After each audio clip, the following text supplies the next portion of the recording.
Hello, सबको मेरी आवाज़ आ रही है? Okay.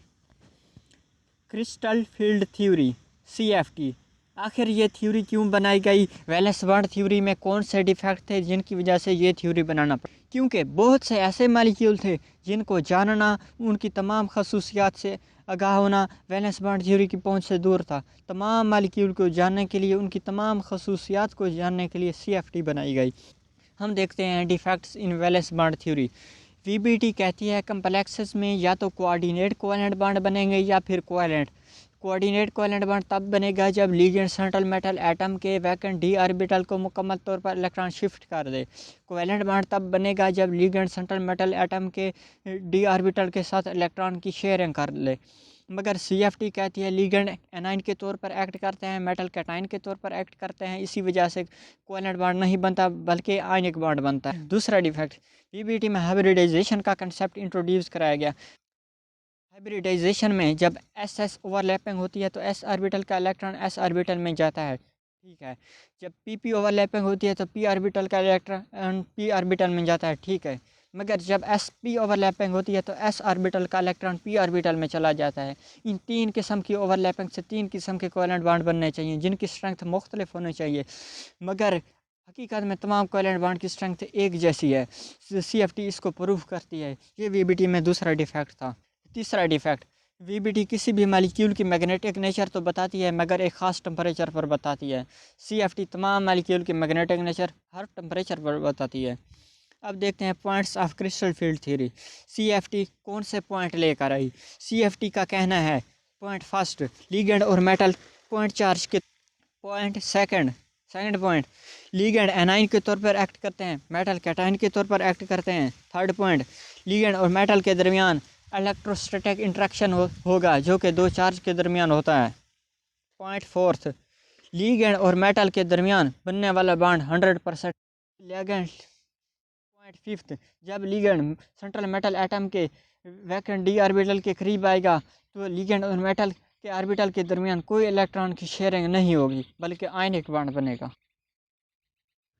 Point number 5, d orbital are degenerate. Central metal atom के पांचों d ऑर्बिटल डीजनरेट हैं, मतलब उनकी एनर्जी सेम है। ये दो किस्म के ऑर्बिटल हैं, प्लेनर और दूसरा एक्सियल। प्लेनर ऑर्बिटल ऐसे होते हैं जिनके लोब एक्स एक्सिस और वाई एक्सिस के दरमियान हो, मतलब प्लेन के दरमियान हो। DXY ऐसा ऑर्बिटल है जिसके लोब एक्स एक्सिस और वाई एक्सिस के दरमियान है। DYZ ऐसा ऑर्बिटल है जिसके लोब जेड एक्सिस और वाई एक्सिस के दरमियान है। DXY ऐसा ऑर्बिटल है जिसके लोब एक्स एक्सिस और जेड एक्सिस के दरमियान हैं। अब देखें एक्सियल ऑर्बिटल, ये ऐसे ऑर्बिटल होते हैं जिनके लोब एक्सिस पर हों। DX² - Y², ये ऐसा ऑर्बिटल है जिसके लोब एक्स एक्सिस और वाई एक्सिस पर हैं। DZ², ये ऐसा ऑर्बिटल है जिसके लोब जेड एक्सिस पर हैं। मतलब प्लेनर ऑर्बिटल के लोब प्लेन पर होते हैं, एक्सियल ऑर्बिटल के लोब एक्सिस पर होते हैं। Point number 7, in symmetrical field energy of d orbital increases.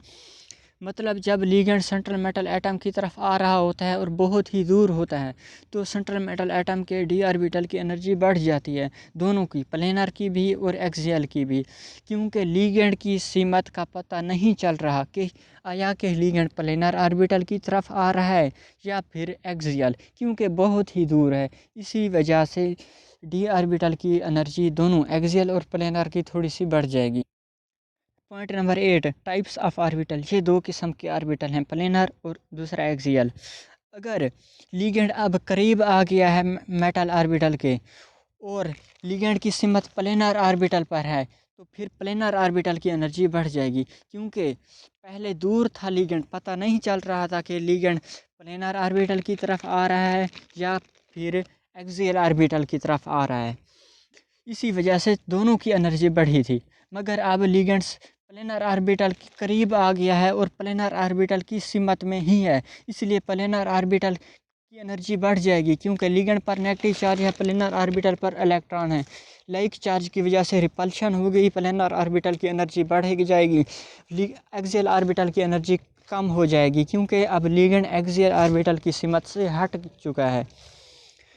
अब देखें एक्सियल ऑर्बिटल के केस में, अगर लिगेंड की सिमत एक्सियल ऑर्बिटल की तरफ है बहुत करीब आ चुका है और उसकी सिमत एक्सियल ऑर्बिटल की तरफ है, प्लेनर ऑर्बिटल से हट गई है, तो फिर एक्सियल ऑर्बिटल की एनर्जी बढ़ जाएगी क्योंकि लाइक चार्ज की वजह से और बहुत करीब आने की वजह से, रिपल्शन की वजह से, इसलिए एक्सियल ऑर्बिटल की एनर्जी बढ़ जाएगी, प्लेनर ऑर्बिटल की एनर्जी कम हो जाएगी। पॉइंट नंबर 9, प्लेनर ऑर्बिटल वो होते हैं जिनके लोब प्लेन पर हों, मतलब एक्सिस के दरमियान हों। ये मैंने पहले बताया है, डी एक्स वाई के लोब एक्स वाई के दरमियान हैं, डी वाई जेड के लोब जेड वाई के दरमियान हैं, डी एक्स जेड के ऑर्बिटल के लोब एक्स जेड के दरमियान हैं। If ligands come along plane energy increases more, अगर लिगेंड प्लेन से आएँ तो एनर्जी बढ़ेगी क्योंकि प्लेनर ऑर्बिटल देखें करीब हैं लिगेंड के। एक्सियल ऑर्बिटल, ऐसे ऑर्बिटल जो कि एक्सिस पर हों, along axis energy increases more, अगर लिगेंड एक्सिस से आए तो एनर्जी ज़्यादा बढ़ेगी क्योंकि एक्सियल ऑर्बिटल और लिगेंड ज़्यादा करीब हो जाते हैं इनके, क्योंकि दोनों पर नेगेटिव चार्ज हैं, इन पर रिपल्शन ज़्यादा होगी, करीब होने से इन पर रिपल्शन ज़्यादा होगी और एनर्जी ज़्यादा बढ़ेगी। लेक्चर छोटी सी कहानी के साथ बढ़ाते हैं। देखिएगा, 5 स्टूडेंट बैठे हैं, सामने एक सांप आ रहा है, पांचों सांप को देखकर डर गए। शुरू में जब सांप दूर है पांचों डर गए, पांचों पर खौफ आ गया, पांचों की एनर्जी बढ़ गई। जब सांप बिल्कुल करीब आ गया, अगर सांप गर्ल्स की तरफ चला गया तो गर्ल्स की एनर्जी बढ़ गई, गर्ल्स पर ज़्यादा खौफ आ गया, बॉयज़ रिलैक्स हो गए, बॉयज़ की एनर्जी मेंटेन होने की बजाय कम हो गई। अगर सांप बॉयज़ की तरफ चला आया, बॉयज़ की सिमत की में आ गया, बॉयज़ के बिल्कुल करीब आ गया, क्योंकि अब करीब आ गए हैं बॉयज़ के, इसलिए गर्ल्स की सिमत से सांप हट गया, इसलिए गर्ल्स अब रिलैक्स हो जाएंगी, बॉयज़ पर खौफ बढ़ जाएगा, बॉयज़ की एनर्जी बढ़ जाएगी। है सांप। अब देखिएगा, सांप है लिगेंड, गर्ल्स हैं प्लेनर ऑर्बिटल, बॉयज़ हैं एक्सियल ऑर्बिटल। जब लिगेंड दूर था तो प्लेनर और एक्सियल दोनों ऑर्बिटल की एनर्जी बढ़ गई। देखिएगा ग्राफ में, जब लिगेंड बिल्कुल करीब आ गया तो पांचों ऑर्बिटल 2 हिस्सों में डिवाइड हो गए, प्लेनर ऑर्बिटल दूर चले गए, एक्सियल ऑर्बिटल एक सिमत में चले गए। जब लिगेंड प्लेनर ऑर्बिटल की सिमत में आ गया तो प्लेनर ऑर्बिटल की एनर्जी बढ़ गई थी, मतलब जब सांप गर्ल्स की तरफ आया था तो बॉयज़ खुश हो गए थे। जब लिगेंड प्लेनर ऑर्बिटल की सिमत में आ गया तो प्लेनर ऑर्बिटल की एनर्जी बढ़ गई और एक्सियल ऑर्बिटल की एनर्जी कम हो गई।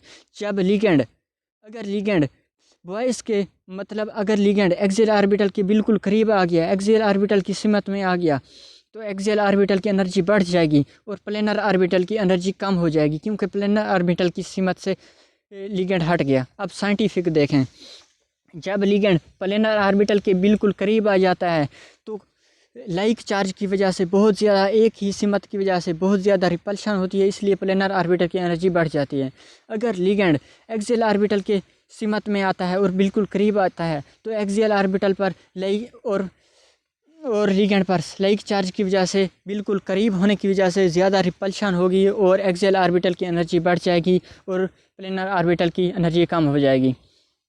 ऑक्टाहेड्रल में लिगेंड क्योंकि एक्सियल अप्रोच करता है इसलिए एक्सियल ऑर्बिटल की एनर्जी बढ़ जाती है, एक्सियल ऑर्बिटल ऊपर चले जाते हैं, प्लेनर ऑर्बिटल की सिमत से क्योंकि लिगेंड हट जाता है इसलिए प्लेनर ऑर्बिटल नीचे चले आते हैं, उनकी एनर्जी कम हो जाती है। टेट्राहेड्रल कम्प्लेक्स के केस में क्योंकि लिगेंड प्लेनर अप्रोच करता है, प्लेन से आता है, इसलिए प्लेनर ऑर्बिटल पर ज़्यादा रिपल्शन होती है, प्लेनर ऑर्बिटल की एनर्जी बढ़ जाती है एक्सियल ऑर्बिटल की सिमत से, क्योंकि लिगेंड हट जाता है इसलिए एक्सियल ऑर्बिटल की एनर्जी कम हो जाती है। अब हम देखते हैं ऑक्टाहेड्रल कम्प्लेक्स का केस हैं जो एक्सियल होते हैं, क्योंकि ऑक्टाहेड्रल कम्प्लेक्स के केस में ईजी ऑर्बिटल की एनर्जी बढ़ जाती है, क्योंकि इनकी सिमत में लिगेंड आता है इसलिए इलेक्ट्रॉन को +3/5 एनर्जी दरकार है ईजी ऑर्बिटल पर है। अब देखिएगा ग्राफ में, ये 5 ऑर्बिटल जो डिजनरेट थे जब फ्री मेटल में थे तो इनकी एनर्जी सबसे कम है, मगर जब लिगेंड इनकी तरफ आ रहा था मगर अभी था दूर, ये लिगेंड के फील्ड के अंदर आ गए, इन पांचों की एनर्जी बढ़ गई। देखिएगा ऑर्बिटल्स इन लिगेंड फील्ड, तो मगर जब लिगेंड बिल्कुल करीब आ गया तो ये 2 हिस्सों में डिवाइड हो गए, प्लेनर अलग हो गए, एक्सियल अलग हो गए। ऐसा ऑक्टाहेड्रल में लिगेंड एक्सियल ही अप्रोच करता है, इसलिए एक्सियल ऑर्बिटल मतलब ईजी ऑर्बिटल की एनर्जी बढ़ गई क्योंकि लिगेंड इनकी सीमा में आया और बिल्कुल इनके करीब आ पहुंचा, इसलिए इनकी एनर्जी बढ़ गई। क्योंकि लिगेंड प्लेनर ऑर्बिटल की सीमत से हट गया इसलिए आए गए हैं, इनका एनर्जी लेवल नीचे बनाया गया है क्योंकि इनकी एनर्जी कम हो गई। अब टेट्राहेड्रल कम्प्लेक्स का केस देखिएगा। ये ऊपर 3 प्लेनर ऑर्बिटल हैं, नीचे 2 एक्सियल ऑर्बिटल। टेट्राहेड्रल कम्प्लेक्स के केस में याद रखिएगा लिगेंड प्लेन से ही आता है, इसलिए प्लेनर ऑर्बिटल की एनर्जी बढ़ गई, मतलब T2 ऑर्बिटल की एनर्जी बढ़ गई क्योंकि लिगेंड प्लेनर ऑर्बिटल के बिल्कुल करीब आ पहुंचा। इसलिए प्लेनर ऑर्बिटल और लिगेंड के दरमियान लाइक चार्ज की वजह से बहुत ज़्यादा रिपल्शन हुई, प्लेनर ऑर्बिटल की एनर्जी बढ़ गई। अब एक्सियल ऑर्बिटल की सीमत से क्योंकि लिगेंड हट गया, एक्सियल ऑर्बिटल पर बर्डन कम हो गया, एक्सियल ऑर्बिटल की एनर्जी कम हो। अब यहाँ पर टेट्राहेड्रल कम्प्लेक्स का ग्राफ देखिएगा। ये 5 ऑर्बिटल हैं जब फ्री आइन में थे, मगर जब लिगेंड आ रहा था तो पांचों की एनर्जी बढ़ गई। देखिएगा ग्राफ में दिखाया गया है, मगर जब लिगेंड बिल्कुल करीब आ गया, क्योंकि ये टेट्राहेड्रल कम्प्लेक्स का केस है, इसलिए लिगेंड प्लेनर अप्रोच करता है, इसलिए लिगेंड प्लेन से आया, इसलिए प्लेनर ऑर्बिटल की सीमत में आया, प्लेनर ऑर्बिटल के बिल्कुल करीब आ पहुंचा, इसलिए प्लेनर ऑर्बिटल और लिगेंड के दरमियान करीब होने की वजह से ज़्यादा रिपल्शन हुई, प्लेनर ऑर्बिटल की एनर्जी बढ़ गई। टेट्राहेड्रल में प्लेनर ऑर्बिटल को T2 से ज़ाहिर करते हैं और एक्सियल ऑर्बिटल को E से ज़ाहिर करते हैं। क्योंकि एक्सियल ऑर्बिटल की सीमत से लिगेंड हट गया, इसलिए एक्सियल ऑर्बिटल की एनर्जी कम हो गई, इसलिए E ऑर्बिटल नीचे दिखाए गए हैं। अब देखते हैं कंपैरिजन। ये हैं फ्री आइन में जब 5 ऑर्बिटल थे दरमियान में दिखाए गए हैं। टेट्राहेड्रल कम्प्लेक्स ये लेफ़्ट दिखाया गया है, ऑक्टाहेड्रल कम्प्लेक्स ये राइट साइड दिखाया गया है। क्योंकि टेट्राहेड्रल कम्प्लेक्स में लिगेंड प्लेन से अप्रोच करते हैं, इसलिए प्लेनर ऑर्बिटल मतलब T2 ऑर्बिटल की एनर्जी बढ़ गई, इसलिए T2 ऑर्बिटल ऊपर बनाए गए हैं। क्योंकि लिगेंड करीब आकर एक्सियल ऑर्बिटल की सीमत से हट जाते हैं, इसलिए E ऑर्बिटल की एनर्जी कम हो गई, E ऑर्बिटल नीचे दिखाया गया है। अब ऑक्टाहेड्रल कम्प्लेक्स का केस देखिए, क्योंकि ऑक्टाहेड्रल कम्प्लेक्स में लिगेंड एक्सियल अप्रोच करते हैं, इसलिए एक्सियल ऑर्बिटल की एनर्जी बढ़ गई। और क्योंकि ऑक्टाहेड्रल कम्प्लेक्स में लिगेंड प्लेनर ऑर्बिटल की सीमत से हट जाता है, इसलिए प्लेनर ऑर्बिटल की एनर्जी कम हो गई, इसलिए एक्सियल ऑर्बिटल मतलब EG ऑर्बिटल ऊपर दिखाए गए हैं, इनकी एनर्जी बढ़ गई। प्लेनर ऑर्बिटल मतलब T2G ऑर्बिटल ये नीचे दिखाए गए हैं, इनकी एनर्जी इसलिए कम हो गई। दूसरा डिफरेंस देखिएगा, क्योंकि टेट्राहेड्रल में 4 लिगेंड अप्रोच करते हैं, इसलिए लिगेंड और मेटल ऑर्बिटल के दरमियान रिपल्शन कम हुई, इसलिए T2 और E ऑर्बिटल के दरमियान सेपरेशन गैप कम है। मतलब प्लेनर ऑर्बिटल और एक्सियल ऑर्बिटल के दरमियान एनर्जी का गैप कम है, इसलिए लेस रिपल्शन हुई, लेस स्प्लिटिंग हुई। ऑक्टाहेड्रल कम्प्लेक्स का केस देखिएगा, क्योंकि 6 लिगेंड अप्रोच किए हैं, इसलिए ज़्यादा लिगेंड की वजह से मेटल ऑर्बिटल और लिगेंड के दरमियान ज़्यादा रिपल्शन हुई, इसलिए ज़्यादा स्प्लिटिंग हुई। ज़्यादा स्प्लिटिंग से प्लेनर और एक्सियल ऑर्बिटल दूर दूर चले गए। ऑक्टाहेड्रल कम्प्लेक्स के केस में प्लेनर और एक्सियल ऑर्बिटल दूर दूर चले गए, एनर्जी का गैप बहुत ज़्यादा आ गया। अब वीक फील्ड लिगेंड का केस देखिएगा। जब लिगेंड वीक होगा तो उसका फील्ड भी वीक होगा। जब लिगेंड मेटल के करीब आएगा तो लिगेंड और मेटल के दरमियान कम रिपल्शन होगी, क्योंकि लिगेंड खुद वीक है, इसलिए थोड़ी सी रिपल्शन से थोड़ी सी स्प्लिटिंग होगी। मतलब प्लेनर और एक्सियल ऑर्बिटल के दरमियान थोड़ा सा एनर्जी का गैप आएगा, ये स्प्लिट होकर करीब करीब ही रहेंगे, ज़्यादा दूर नहीं जाएंगे। क्रिस्टल फील्ड स्प्लिटिंग एनर्जी वो होती है जो प्लेनर ऑर्बिटल और एक्सियल ऑर्बिटल के दरमियान एनर्जी का गैप होता है, इसलिए क्योंकि ये प्लेनर और एक्सियल ऑर्बिटल करीब करीब हैं, इसलिए क्रिस्टल फील्ड स्प्लिटिंग एनर्जी भी कम है, मतलब मगर पेयरिंग एनर्जी ज़्यादा है। इलेक्ट्रॉन को एक ही ऑर्बिट में पेयर होने के लिए ज़्यादा एनर्जी दरकार होगी उसके मुकाबले में कि क्रिस्टल फील्ड स्प्लिटिंग एनर्जी से। अब देखिएगा, ये हैं 5 ऑर्बिटल ऊपर दिखाए गए हैं जब लिगेंड दूर था, मगर जब लिगेंड करीब आ गया तो ये एक्सियल ऑर्बिटल की एनर्जी बढ़ गई, क्योंकि लिगेंड एक्सियल ऑर्बिटल की सीमत में आया। ये ऑक्टाहेड्रल कम्प्लेक्स का केस दिखाया गया है। ऑक्टाहेड्रल कम्प्लेक्स में लिगेंड एक्सियल अप्रोच करते हैं, इसलिए एक्सियल ऑर्बिटल मतलब ईजी ऑर्बिटल की एनर्जी बढ़ गई, ये दो ऑर्बिटल ऊपर चले गए। प्लेनर ऑर्बिटल की मतलब T2G ऑर्बिटल की एनर्जी कम हो गई, ये नीचे चले आए। अब फिगर ए में देखिएगा, D1 का इलेक्ट्रॉन पहले ऑर्बिट में जाएगा, D2 दूसरे में, D3 तीसरे में। अब D4 का इलेक्ट्रॉन आया के T2G ऑर्बिटल में जाए या फिर EG ऑर्बिटल में, ये डिपेंड करता है इस पर कि EG और T2G ऑर्बिटल के दरमियान एनर्जी का गैप कितना है। अगर एनर्जी का गैप ना होने के बराबर है तो D4 का इलेक्ट्रॉन EG ऑर्बिटल में जाएगा, क्योंकि यहाँ पर पेयर होने के लिए T2G ऑर्बिटल में पेयर होने के लिए ज़्यादा एनर्जी दरकार है, इसलिए D4 का इलेक्ट्रॉन नीचे पेयर नहीं होगा। यहाँ पर हर्ट्ज़ रूल लगेगा। हर्ट्ज़ रूल कहता है जब ऑर्बिटल के दरमियान एनर्जी का गैप कम हो मतलब ना होने के बराबर हो, स्प्लिटिंग थोड़ी हो, तो तमाम ऑर्बिटल एटलीस्ट सिंगली फील्ड होने चाहिए, फिर पेयरिंग होगी। पेयरिंग तब तक नहीं होनी चाहिए जब तक तमाम ऑर्बिटल सिंगली फील्ड ना हो जाएं। इसलिए हर्ट्ज़ रूल को लागू करते हुए फोर्थ इलेक्ट्रॉन EG ऑर्बिटल में जाएगा तमाम ऑर्बिटल को सिंगली फील्ड करने के लिए। फिगर बी में देखिएगा, फिफ्थ इलेक्ट्रॉन भी EG ऑर्बिटल में जाएगा, पेयरिंग नहीं होगी पहले, क्योंकि हर्ट्ज़ रूल लग रहा है, क्योंकि एनर्जी का गैप कम है। अब फिगर सी में देखिएगा, सिक्स्थ इलेक्ट्रॉन T2G ऑर्बिटल में आएगा पेयर होने के लिए, क्योंकि अब हर्ट्ज़ रूल लागू हो चुका है, तमाम ऑर्बिटल सिंगली फील्ड हो चुके हैं, इसलिए अब पेयरिंग होगी।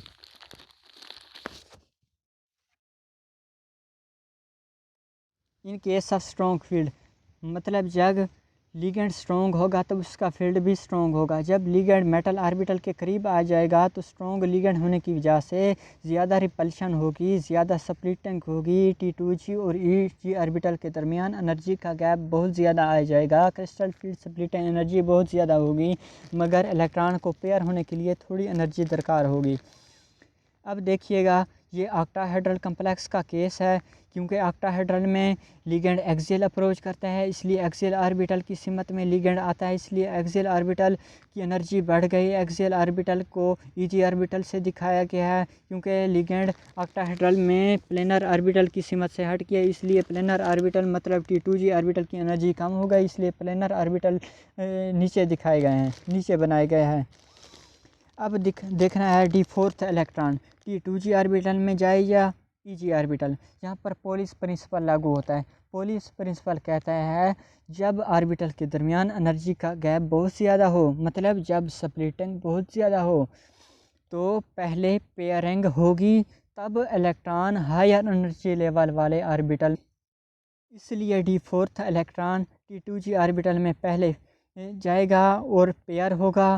फिर D5 इलेक्ट्रॉन भी पहले नीचे पेयर होगा। D6 भी इलेक्ट्रॉन T2G ऑर्बिटल में पेयर होगा। फिर D6 seventh electron EG orbital में जाएगा। अब comparison of weak field and strong field ligand.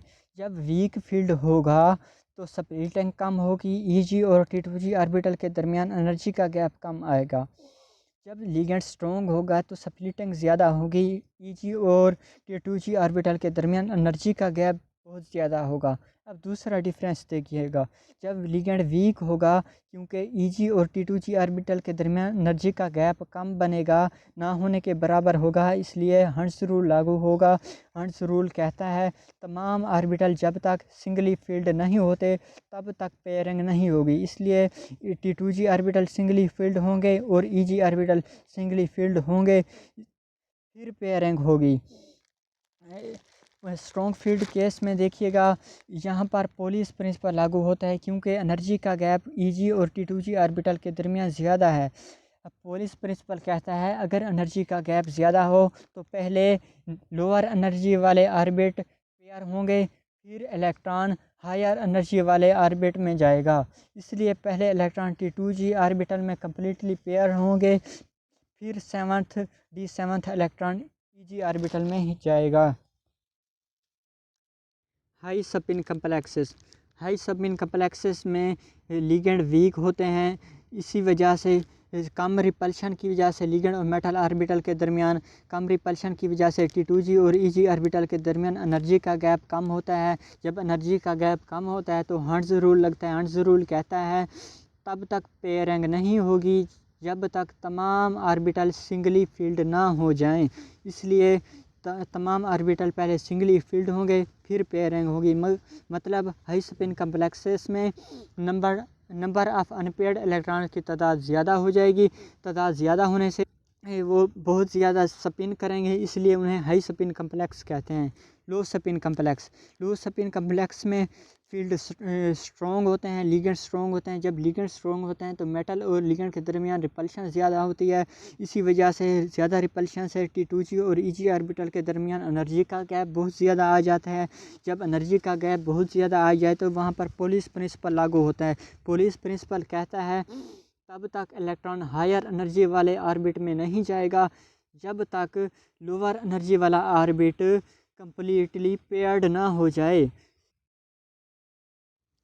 Comparison of high spin and low spin complex. S होता है रिजल्टेंट स्पिन, इसकी वैल्यू होती है S=N/2, ये फार्मूला है। एक्स होता है नंबर ऑफ़ इलेक्ट्रॉन, ये 0 से 10 तक हो सकते हैं। एन होता है total number of unpaired electron T2G और EG ऑर्बिटल में। T2G और EG ऑर्बिटल में जितने भी इलेक्ट्रॉन के पेयर होंगे वो होगा M। T2G ऑर्बिटल में जितने भी टोटल इलेक्ट्रॉन होंगे वो होगा P। EG ऑर्बिटल में जितने भी टोटल इलेक्ट्रॉन होंगे वो होगा Q। जब लिगेंड वीक होगा तो लिगेंड और मेटल के दरमियान कम रिपल्शन होगी। कम रिपल्शन से स्प्लिटिंग कम होगी। जब स्प्लिटिंग कम होगी तो हर्ट्ज रूल लगेगा। हर्ट्ज रूल कहता है जब ऑर्बिटल के दरमियान एनर्जी का गैप कम हो तो तब तक पेयरिंग नहीं होगी जब तक तमाम ऑर्बिटल सिंगली फील्ड ना हो जाएं। मतलब अनपेयर्ड इलेक्ट्रॉन की तादाद बढ़ेगी। जब अनपेयर्ड इलेक्ट्रॉन की तादाद बढ़ेगी तो ज़्यादा स्पिन करेंगे। ज़्यादा स्पिन करने की वजह से इन्हें हाई स्पिन कम्प्लेक्स कहा जाता है। लो स्पिन कब लिगेंड स्ट्रॉन्ग होगा तो लिगेंड और मेटल ऑर्बिटल के दरमियान रिपल्शन ज़्यादा होगी। रिपल्शन ज़्यादा होगी तो T2G और EG ऑर्बिटल के दरमियान एनर्जी का गैप ज़्यादा आएगा। जब एनर्जी का गैप ज़्यादा आएगा तो पोलिस प्रिंसिपल लागू होता है। पोलिस प्रिंसिपल कहता है जब एनर्जी का गैप ज़्यादा हो तो पहले लोअर एनर्जी वाले ऑर्बिट में पेयरिंग होगी, फिर इलेक्ट्रॉन हायर एनर्जी वाले जब फील्ड स्ट्रॉन्ग होगा तो पेयरिंग ज़्यादा होगी। पेयरिंग जब ज़्यादा होगी तो ज़्यादा रफ्तार से वो स्पिन नहीं कर सकेंगे, इसी वजह से इन्हें लो स्पिन कम्प्लेक्स कहते हैं। अब देखिएगा D1। D1 के केस में पहला इलेक्ट्रॉन T2G ऑर्बिट मतलब लोअर एनर्जी वाले ऑर्बिट में जाएगा, इसलिए P की वैल्यू 1 है, इसलिए अनपेयर्ड इलेक्ट्रॉन 1 है। अब लो स्पिन कम्प्लेक्स के केस में देखिएगा पहला इलेक्ट्रॉन T2G ऑर्बिट में लोअर एनर्जी वाले ऑर्बिट में जाएगा, इसलिए P की वैल्यू 1 है, अनपेयर्ड इलेक्ट्रॉन की तादाद 1 है। अब D2 के केस में देखिएगा हाई स्पिन कम्प्लेक्स के केस में दूसरा इलेक्ट्रॉन भी T2G ऑर्बिट में जाएगा, इसलिए अनपेयर्ड इलेक्ट्रॉन 2 हैं, M की वैल्यू 2 है, स्पिन 1 है। स्पिन फार्मूले से कैलकुलेट कीजिएगा। और ये सेम लो स्पिन कम्प्लेक्स के केस में भी यही है, उसमें भी 2 अनपेयर्ड इलेक्ट्रॉन हैं। D3 इलेक्ट्रॉन देखिएगा हाई स्पिन कम्प्लेक्स में ये T2G ऑर्बिट में जाता है, इसलिए अनपेयर्ड इलेक्ट्रॉन 3 हैं। लो स्पिन कम्प्लेक्स में भी ये T2G ऑर्बिट में जाता है तीसरा इलेक्ट्रॉन, इसलिए अनपेयर्ड इलेक्ट्रॉन 3 है। D4 electron high spin complex में, अब ये डिपेंड करता है EG और T2G ऑर्बिट के दरमियान एनर्जी का गैप कितना है। क्योंकि फील्ड वीक था इसलिए एनर्जी का गैप थोड़ा है, ना होने के बराबर है, इसलिए D4 इलेक्ट्रॉन को बहुत ही थोड़ी एनर्जी दरकार है EG ऑर्बिट में जाने के लिए, इसलिए ये आसानी से EG ऑर्बिट में चला जाएगा। इसलिए अब Q 1 बन गया क्योंकि EG ऑर्बिट में भी एक इलेक्ट्रॉन आ गया। N की वैल्यू 4 हो गई क्योंकि अनपेयर्ड इलेक्ट्रॉन 4 हो गए। अब लो स्पिन कम्प्लेक्स का केस देखिएगा। लो स्पिन कम्प्लेक्स में क्योंकि फील्ड स्ट्रॉन्ग था, लिगेंड स्ट्रॉन्ग था, इसलिए रिपल्शन ज़्यादा हुई थी, इसलिए एनर्जी का गैप T2G और EG ऑर्बिटल के दरमियान बहुत ज़्यादा है, जो कि मैंने नहीं बनाया। Eg और T2g ऑर्बिट के दरमियान एनर्जी का गैप बहुत ज़्यादा है। T4 के इलेक्ट्रॉन के पास इतनी एनर्जी नहीं है कि वो Eg होगी, और पेयरिंग एनर्जी भी इलेक्ट्रॉन को कम दरकार है, इसलिए इलेक्ट्रॉन पेयर हो जाएगा T2g ऑर्बिट में। अब देखिएगा T2g ऑर्बिट में इलेक्ट्रॉन पेयर हो गया। अब m की वैल्यू 1 हो गई, मतलब एक पेयर बन गया। अब D5 इलेक्ट्रॉन देखिएगा, D5 इलेक्ट्रॉन भी Eg ऑर्बिट में जाएगा, क्योंकि ये फील्ड वीक है, यहाँ पर हंड्स रूल लगेगा। फील्ड जब तमाम ऑर्बिट जब तक सिंगली फील्ड नहीं होते तब तक पेयरिंग नहीं होगी। अब लो स्पिन कम्प्लेक्स का केस देखिएगा, इसमें फिफ्थ इलेक्ट्रॉन T2g ऑर्बिट में ही रहा और पेयरिंग हुई, क्योंकि फिफ्थ इलेक्ट्रॉन के पास भी इतनी एनर्जी नहीं है कि वो Eg ऑर्बिट में जाए, इसलिए दो पेयर बन गए। m की वैल्यू 2 है। D6 देखिएगा, D6 में इलेक्ट्रॉन T2g ऑर्बिट में जाएगा, क्योंकि अब तमाम ऑर्बिटल सिंगली फील्ड हो गए, तो एक पेयर बन गया, इसलिए m की वैल्यू 1 है। लो स्पिन कम्प्लेक्स के केस में देखिए D6 इलेक्ट्रॉन T2g ऑर्बिट में ही रहेगा और पेयर 3 बन जाएंगे। अब हाई स्पिन कम्प्लेक्स में D7 इलेक्ट्रॉन देखिएगा, D7 इलेक्ट्रॉन T2g ऑर्बिट में पेयर होगा, पेयर m की वैल्यू 2 हो गई। अब लो स्पिन कम्प्लेक्स में देखिएगा D7 इलेक्ट्रॉन Eg ऑर्बिट में जाएगा, क्योंकि अब T2g ऑर्बिट कम्प्लीटली फील्ड हो गया, इसमें तमाम पेयर हो गए। अब D7 को Eg ऑर्बिट में जाना ही पड़ेगा, चाहे एनर्जी का गैप Eg और T2g ऑर्बिट के दरमियान ज़्यादा है, मगर अब जाना ही पड़ेगा। अब D7 इलेक्ट्रॉन Eg ऑर्बिट में जाएगा, इसलिए अनपेयर्ड इलेक्ट्रॉन 1 है, m की वैल्यू 3 है, क्योंकि अब 3 पेयर्ड हैं। अब देखिएगा हाई स्पिन और लो स्पिन कम्प्लेक्स में, हाई स्पिन कम्प्लेक्स में n की वैल्यू ज़्यादा आती रही, लो स्पिन कम्प्लेक्स में n की वैल्यू कम आती रही, क्योंकि unpaired electron high spin complex में ज़्यादा आते रहे। ज़्यादा अनपेयर्ड इलेक्ट्रॉन की वजह से क्योंकि लो स्पिन कम्प्लेक्स में पेयर्ड इलेक्ट्रॉन ज़्यादा आते रहे, क्योंकि पेयर्ड इलेक्ट्रॉन थोड़ा थोड़ा स्पिन करते हैं, थोड़ा आहिस्ता आहिस्ता, इसलिए इन्हें लो स्पिन कम्प्लेक्स कहा जाता है।